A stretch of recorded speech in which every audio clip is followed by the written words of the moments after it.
ছাত্ৰছাত্ৰীসকল আমি আজি class 3 beginners English বিষয়ৰ 5 নম্বৰ পাঠৰ লিটিল ৰেইনড্ৰপছৰ সম্পূৰ্ণ প্ৰশ্নোত্তৰসমূহ আলোচনা কৰিম। তোমালোকে ভালদৰে চাই ল'বা আৰু লিখি ল'বা দেই।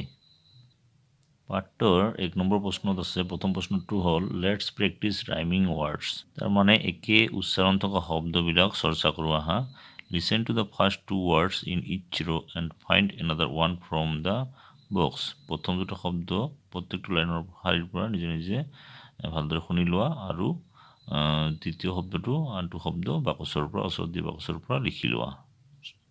তোমালোকৰ কাৰণে মই লিখি ওলাইছোঁ, যেনেকুৱা ধৰা প্ৰথম দুটা শব্দ আছে ন, চ আৰু ইয়াৰ পিছৰ শব্দটো হ'ব একেবাৰে উচ্চাৰণ থকা শব্দ হ'ল আমাৰ বাকচৰ ভিতৰত আছে এইটো গ। গতিকে আমি লিখিম ন, চ, গ। তেনেদৰে net, met, let, town, brown, down, toll, coal, ole, shout, stout, out, rain, pain, train, day, today, may আৰু শেষৰটো হ'ল হি, চি আৰু মি। 2 নম্বৰ প্ৰশ্ন আছে let's read and see what this children are doing on a rainy day. আমি পঢ়োঁ আৰু চাওঁ যে ল'ৰা ছোৱালীবিলাকে বৰষুণৰ দিনত কি কৰি আছে। প্ৰথমতে অৰ্থখিনি বুজি লোৱা আহা। ইট ইজ ৰেইনিং হেভিলি, মানে এতিয়া এইটো খুব জোৰকৈ বৰষুণ পৰি আছে। Raju, Preeti and Meena are at Mrinal's house. Raju, Preeti আৰু মীনাই মৃণালৰ ঘৰত আছে। They are inside the house, সিহঁতে ঘৰৰ ভিতৰত আছে। They are making paper boat, সিহঁতে কাগজৰ নাও বনাই আছে। দে আৰ ৱেইটিং for the rain to stop, সিহঁতে বৰষুণ এৰাৰ বাবে অপেক্ষা কৰি আছে। They will then sail paper boats in the rain water, তাৰপিছত সিহঁতে কাগজৰ নাওবিলাক বৰষুণৰ পানীত চলাব। তোমালোকে অৰ্থখিনি নিশ্চয় বুজি পাইছা। এতিয়া আমি 3 নম্বৰ প্ৰশ্নটো আলোচনা কৰিম। 3 নম্বৰ প্ৰশ্নত দি আছে let's see how much we have understood. আমি কিমানখিনি বুজি পালোঁ চাওঁ আহা। 3 নম্বৰ প্ৰশ্নটো প্ৰশ্ন 3ৰ এ আৰু বি দুটা প্ৰশ্ন আছে। এই দুটা প্ৰশ্ন মই তোমালোকৰ কাৰণে ভালদৰে লিখি উলিয়াইছোঁ, তোমালোকে চাই লিখি ল'বা। 3ৰ এ নম্বৰত আছে হোৱাট আৰ দ্য চিলড্ৰেন ৱেইটিং ফৰ, মানে ল'ৰা ছোৱালীবিলাকে কিহৰ কাৰণে অপেক্ষা কৰি আছে। ইয়াৰ উত্তৰটো হ'ল দ্য চিলড্ৰেন আৰ ৱেইটিং for the rain to stop. ল'ৰা ছোৱালীবিলাকে বৰষুণ এৰাৰ কাৰণে অপেক্ষা কৰি আছে। বি নম্বৰটো হ'ল প্ৰশ্নটো হ'ল where will they sail the paper boat, সিহঁতে কাগজৰ নাওবিলাক ক'ত চলাব। উত্তৰটো হ'ল they will sail the paper boats in the rain water, সিহঁতে কাগজৰ নাওবিলাক বৰষুণৰ পানীত চলাব। 4 নম্বৰ প্ৰশ্ন ৱাৰ্ক ইন পেয়াৰ্ছ, তাৰমানে জোৰ বান্ধি কৰা। Arrange the word cards according to the present, now and past time then. শব্দবিলাক বৰ্তমান আৰু অতীতকাল মতে সজাই লোৱা। ৰাইট দ্য ৱৰ্ডছ ইন কলম এ এণ্ড কলম বি, শব্দবিলাক কলম এ আৰু কলম বিত লিখি লোৱা। কলম এত কৈছে words that speak about present time now, তাৰমানে যিবিলাক শব্দই বৰ্তমান সময়ৰ কথা কৈছে সেইখিনি কলম এত লিখিব দিছে। আৰু বিটো হ'ল words that speak about past time, আৰু যিবিলাক শব্দই অতীতৰ কথা কৈছে পাষ্টৰ কথা কৈছে সেইখিনি কলম বিত লিখি লোৱা। গতিকে আমি প্ৰথমে লিখি লৈছোঁ গ মানে যোৱা এইটো হ'ল বৰ্তমান সময়ৰ কথা কৈছে গ। তাৰপিছত ডু মানে কৰা, মিটটো লগ পোৱা, এইটো বৰ্তমান সময়ৰ কথা কৈছে, গতিকে এইটো আমি কলম এত লিখি লৈছোঁ।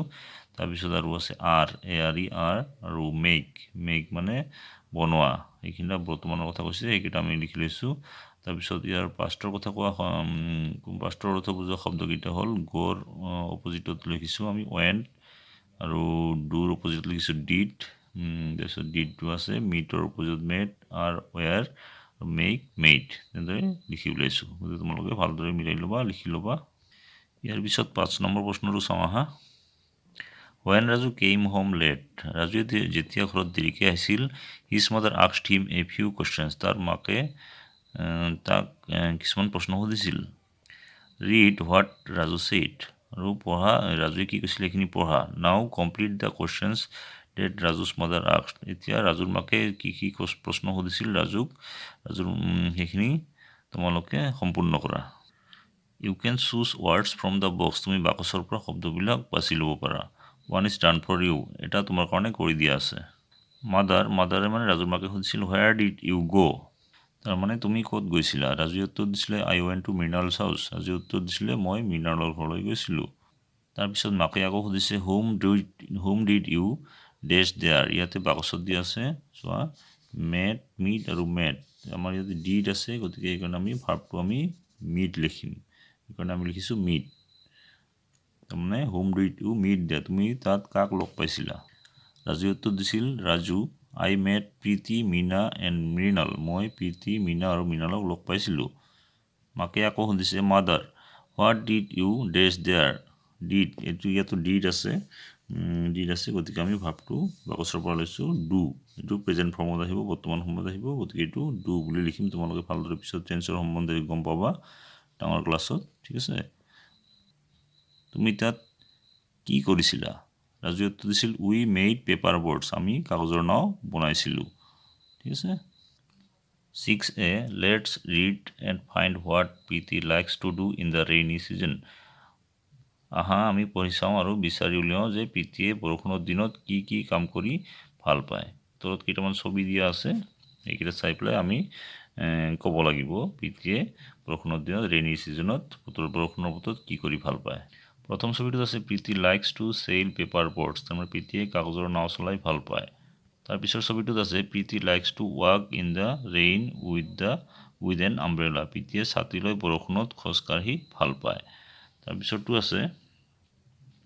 প্ৰীতি likes to jump on puddles on the street প্ৰীতিয়ে বৰষুণৰ পানী জমা হৈ থকা ৰাস্তাত জঁপিয়াই ভাল পায় Preeti likes to wear a raincoat on a rainy day প্ৰীতিয়ে বৰষুণৰ দিনত ৰেইনকোট পিন্ধি ভাল পায় ইয়াৰ পিছৰ প্ৰশ্নটো হ'ল 6b আমি পঢ়ি চাওঁ আহা Priti does something else in the spring season প্ৰীতিয়ে বসন্ত ঋতুত কিছুমান কাম কৰে look at the pictures and write what she does in spring ছবিবিলাক চোৱা আৰু বসন্তত কি কৰে লিখা you can take help from the sentence in the frame তুমি তলত গঠন কৰি দিয়া বাক্যবিলাকৰ সহায় ল'ব পাৰা one is done for you এটা তোমাৰ কাৰণে কৰি দিয়া হৈছে প্ৰথম ছবিটোত বিহু নাচি থকা ছবি আছে গতিকে এইটো লিখা আছে শ্বি ডেন্সেছ বিহু উইথ হাৰ ফ্ৰেণ্ডছ আমি ওপৰৰ গঠন কৰি দিয়া বাক্যৰ পৰা লৈছোঁ এইটো শ্বি ডেন্সেছ বিহু উইথ হাৰ ফ্ৰেণ্ডছ ঠিক আছে তাৰপিছৰটো হ'ল কুলিৰ ছবি দেখা পাইছোঁ আমি কুলি চৰাই গতিকে আমি লিখিম এইটো শ্বি লিচেন্স টু দ্য কাকু এইটো প্ৰথমৰ বাক্যটো লৈছোঁ আমি তাই কুলিৰ মাত শুনে তাৰপিছৰ ছবিটোত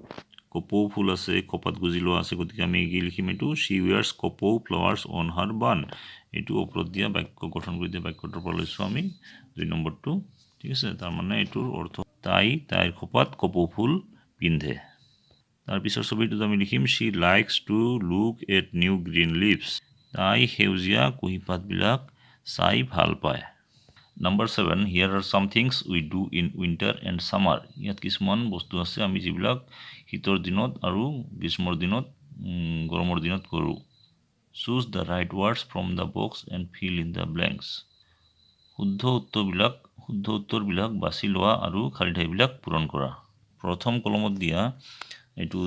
ছবিবিলাক চাই আমি এইটো উইণ্টাৰ বুলি লিখিছে গতিকে উইণ্টাৰৰ দিনত মানে শীতৰ দিনত আমি কি কৰোঁ সেইখিনি চাই আমি ক'ব লাগিব ছবি আছে ইয়াতে চুৱেটাৰ ছবি গতিকে উই উইয়াৰ চুৱেটাৰ্ছ আমি বাকচৰ পৰা লৈছোঁ চুৱেটাৰ্ছ ঠিক আছে তেনেকৈ তাৰপিছৰটো হ'ল উই চিট নিয়াৰ এ ফায়াৰ তাৰপিছৰটো হ'ল উই ড্ৰিংক হট মিল্ক তাৰপিছৰটো হ'ল উই গ' ফৰ এ পিকনিক এনেকুৱা ধৰণৰ কাম আমি শীতৰ দিনত কৰোঁ ঠাণ্ডাৰ দিনত কৰোঁ তাৰপিছত গৰমৰ দিনত গ্ৰীষ্মৰ দিনত কৰা কামখিনি হ'ল উই চিট আণ্ডাৰ এ ফেন তাৰপিছত উই eat ice cream we go' for a swim তাৰপিছৰ ছবিটোত আছে উই উইয়াৰ কটন ক্লথছ এইখিনি আমি গোটেইখিনি কটন ক্লথছ এইখিনি বাকচৰ পৰা লৈছোঁ তেনেকৈ তোমালোকে ভালদৰে ধুনীয়াকৈ লিখি ল'বা ঠিক আছে 8 নম্বৰ প্ৰশ্নটো হ'ল ৱৰ্ক ইন পেয়াৰ্ছ জোৰ বান্ধি কৰা tell your friend what you do in summer and winter তোমাৰ বন্ধুক তুমি গ্ৰীষ্মৰ দিনত আৰু শীতৰ দিনত কি কৰা সেইখিনি কোৱা তোমালোকৰ সুবিধাৰ্থে মই উত্তৰখিনি ইয়াতে দুটা ভাগ কৰি লিখি লৈছোঁ তোমালোকে চাই লিখি ল'বা ইন ছামাৰ মই কৈ দিছোঁ in summer we sit under a fan we go' for a swim we eat ice cream we wear cotton clothes গ্ৰীষ্মৰ দিনত আমি এইখিনি কৰোঁ তাৰমানে A number we sit under a fan মানে আমি ফেনৰ তলত বহোঁ উই গ' ফৰ এ চুইম আমি সাঁতুৰিবলৈ যাওঁ উই ইট আইচক্ৰীম আমি আইচক্ৰীম খাওঁ উই উইয়াৰ কটন ক্লথছ আমি কটন কাপোৰ পিন্ধো তাৰপিছত ইন উইণ্টাৰ শীতৰ দিনত আমি কি কৰোঁ এ নম্বৰ উই উইয়াৰ চুৱেটাৰ্ছ আমি চুৱেটাৰ পিন্ধো উই চিট নিয়াৰ এ ফায়াৰ আমি জুইৰ ওচৰত বহোঁ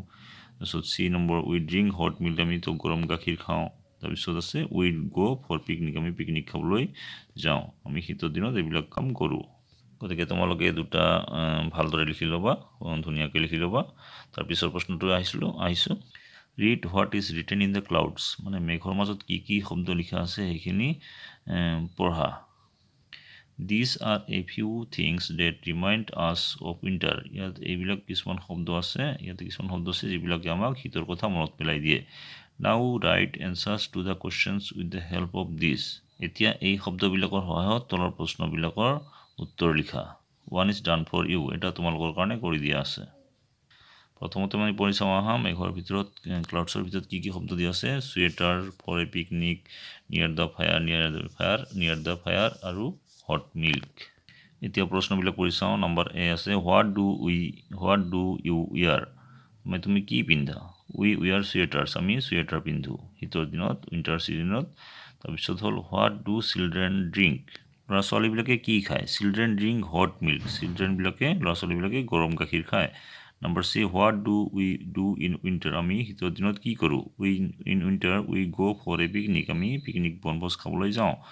number D where do we sit আমি ক'ত বহোঁ we sit near the fire আমি জুইৰ ওচৰত বহোঁ ইয়াৰ পিছৰ প্ৰশ্নটো হ'ল number 10 it is a hot day এইটো এটা গৰমৰ দিন Meena is talking about what she likes to do on a hot day